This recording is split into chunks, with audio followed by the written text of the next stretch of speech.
প্রিয় ক্যাডেট বৃন্দ, শুভ সকাল। কেমন আছো তোমরা?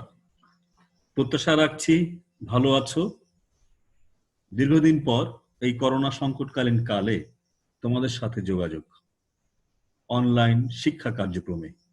আজ আমি তোমাদের বাংলা প্রথম পত্রের কবিতাংশ থেকে মহাকবি কায়কোবাদের লেখা কবিতা প্রার্থনার সংক্ষিপ্ত পাঠ পর্যালোচনা করব। আশা রাখি বরিশাল ক্যাডেট কলেজের এই নতুন কার্যক্রম তোমাদের নিয়মিত পড়াশোনার অংশ হিসেবে কার্যকরী ভূমিকা রাখতে সচেষ্ট হবে। কবিতাংশের এই ক্লাসে আমি সবাইকে তোমাদের পাঠ্য বই কাছে রাখার এবং নোট গ্রহণের জন্য খাতা কলমের প্রত্যাশা রাখছি।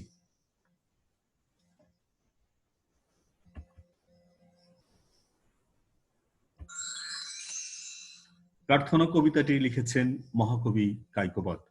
এবার আমরা সেই মহাকবি সম্পর্কে, তার জন্ম, শিক্ষা কার্যক্রম সম্পর্কে আমরা একটু সংক্ষেপে জেনে নিতে চাই।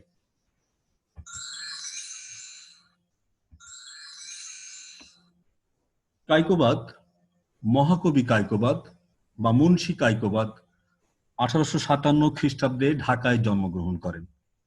বাংলা ভাষার উল্লেখযোগ্য কবি, যাকে মহাকবিও বলা হয়। তার প্রকৃত নাম কাজেমাল কুরাইশি। কাব্যের আদর্শ ও প্রেরণা তার মধ্যেই লীলাময় হয়ে ওঠে। মহাশ্মশান তার রচিত বিখ্যাত মহাকাব্য। 1951 সালের 21শে জুলাই মহাকবি কায়কোবাদ ঢাকায় মৃত্যুবরণ করেছিলেন। কায়কোবাদ 1857 সালে ঢাকা জেলার নবাবগঞ্জ থানার অধীনে আগলা পূর্বপাড়া গ্রামে জন্মগ্রহণ করেন। তিনি ছিলেন ঢাকা জেলা জজ কোর্টের একজন আইনজীবী শাহমতুল্লাহ আল কুরেশির পুত্র। কায়কোবাদ সেন্ট গ্রেগরি স্কুলে অধ্যয়ন করেন। পিতার অকাল মৃত্যুর পর তিনি ঢাকা মাদ্রাসাতে, বর্তমান কবি নজরুল সরকারি কলেজে ভর্তি হন, যেখানে তিনি প্রবেশিকা পরীক্ষা পর্যন্ত অধ্যয়ন করেছিলেন। উপরন্তু তিনি পরীক্ষা দেননি। তার বদলে তিনি পোস্ট মাস্টারের চাকরি নিয়ে তার স্থানীয় গ্রামে ফিরে আসেন, যেখানে তিনি অবসর গ্রহণের আগ পর্যন্ত কাজ করেছেন। 1932 সালে তিনি কলকাতাতে অনুষ্ঠিত বঙ্গীয় মুসলিম সাহিত্য সম্মেলনের প্রধান অধিবেশনে সভাপতিত্ব করেছিলেন। কায়কোবাদ মূলত সাহিত্যের ইতিহাসে কবিতার মধ্য দিয়েই তিনি তার সাহিত্যকর্মকে সম্পৃক্ত রেখেছিলেন। অন্যান্য কবি সাহিত্যিকরা অনেক ক্ষেত্রে কবিতার পাশাপাশি উপন্যাস, প্রবন্ধ, গল্প ইত্যাদি রচনা করে থাকেন, কিন্তু মহাকবি কায়কোবাদ শুধুমাত্র কাব্য সাধনায় নিজেকে নিয়োজিত রেখেছেন।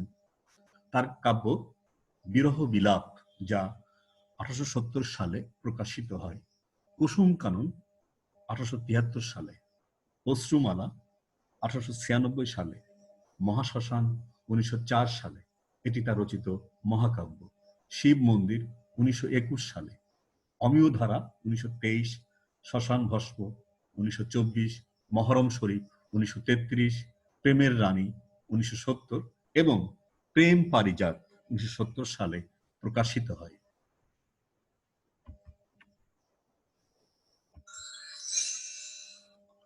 প্রিয় ক্যাডেটবৃন্দ, আমরা এবার মূল কবিতায় চলে যাচ্ছি। মূল কবিতা প্রার্থনা। বিভ দেহ হৃদে বল, না জানি ভক্তি, না জানি স্তুতি, কি দিয়া করিব তোমার আরতি, আমি নিঃসম্বল। তোমার দুয়ারে আজি রিক্ত করে দাঁড়ায়েছি প্রভু, সপিতে তোমারে শুধু আখি জল, দেহ হৃদে বল। বিভ দেহ হৃদে বল, দারিদ্র পেশনে, বিপদের ক্রোড়ে, অথবা সম্পদে, সুখের সাগরে ভুলিনি তোমারে এক পল। জীবনে মরণে, শয়নে স্বপনে, তুমি মোর পথের সম্বল, দেহ হৃদে বল। বিভ দেহ হৃদে বল, দারিদ্র পেশনে, বিপদের ক্রোড়ে, অথবা সম্পদে, সুখের সাগরে ভুলিনি তোমারে এক পল। জীবনে মরণে, শয়নে স্বপনে, তুমি মোর পথের সম্বল, দেহ হৃদে বল।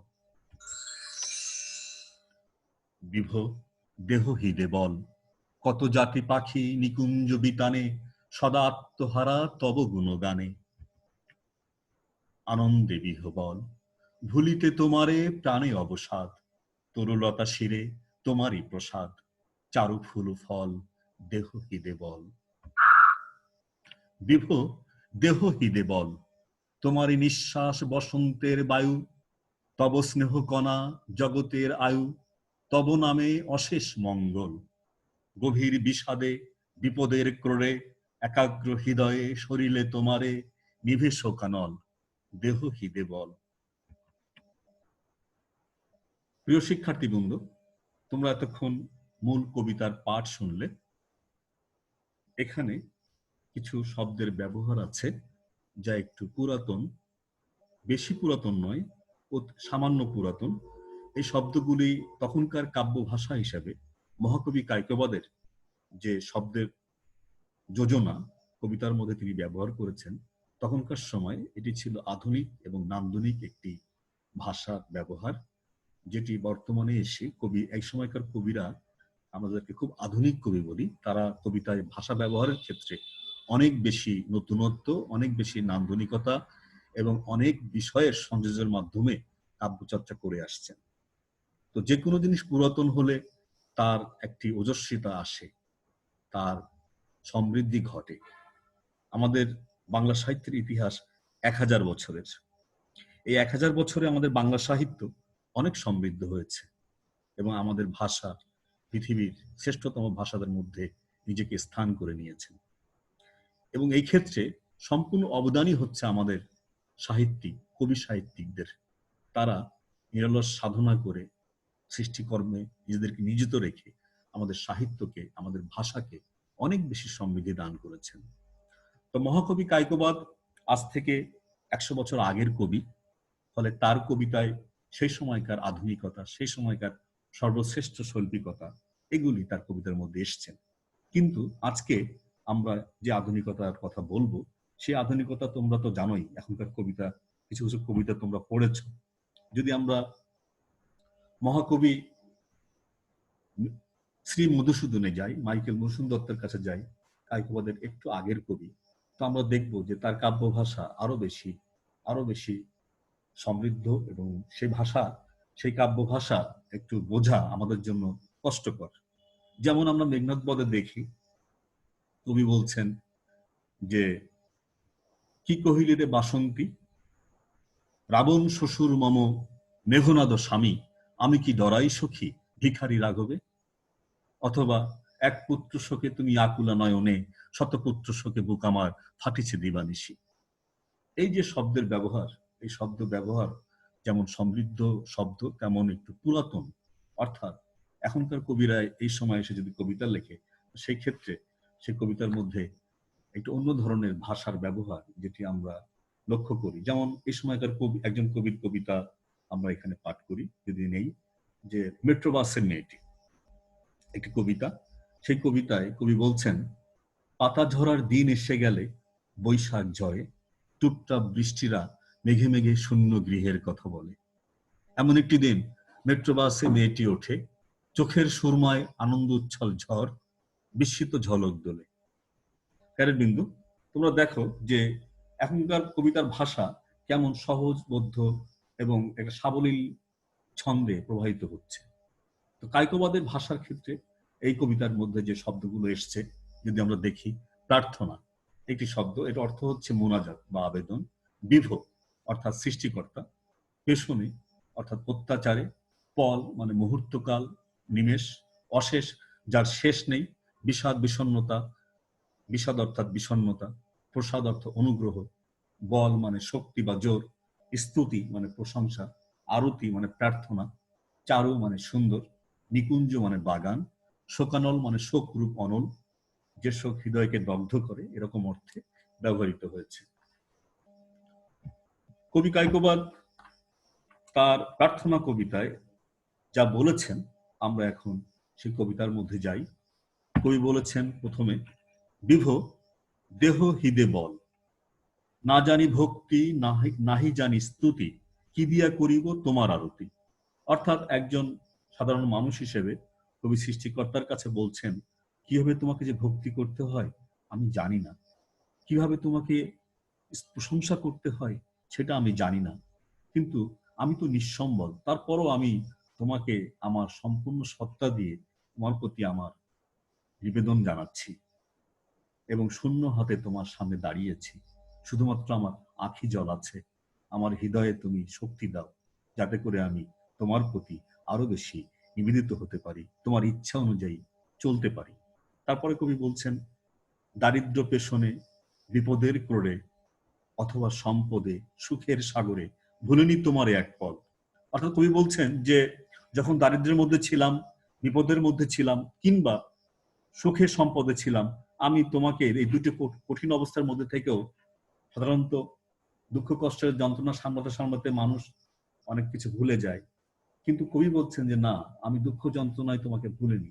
আবার যখন আমার সুখ ছিল, সম্পদ ছিল, আমি ধনী ছিলাম, আমি তখনও তোমাকে ভুলিনি। তারপরে কবি বলছেন, তুমি আমার পথের সম্বল। অর্থাৎ জীবনে চলার যে পথ, সেই পথে কবির একমাত্র সম্বল এই সৃষ্টিকর্তা।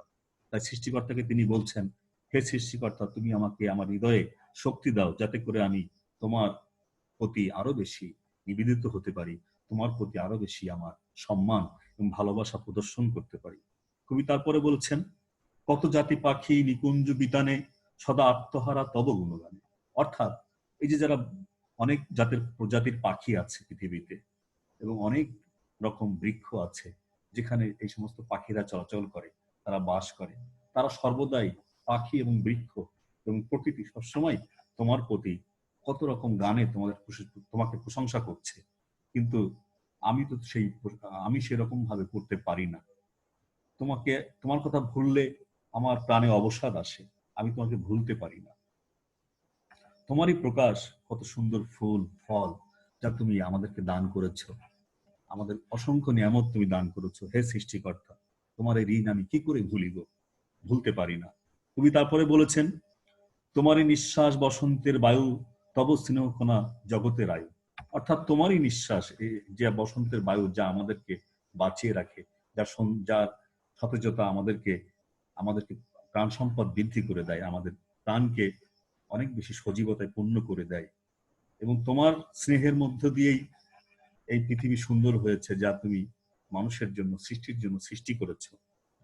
গভীর বিষাদে, বিপদের ক্রোড়ে, এবং যখন বিপদে পড়ি, বিষাদে ডুবে থাকি, যন্ত্রণায় দগ্ধ হই, তোমার কথা স্মরণ করলেই আমার সেই যন্ত্রণা দূর হয়, আমার সেই বিপদ কেটে যায়।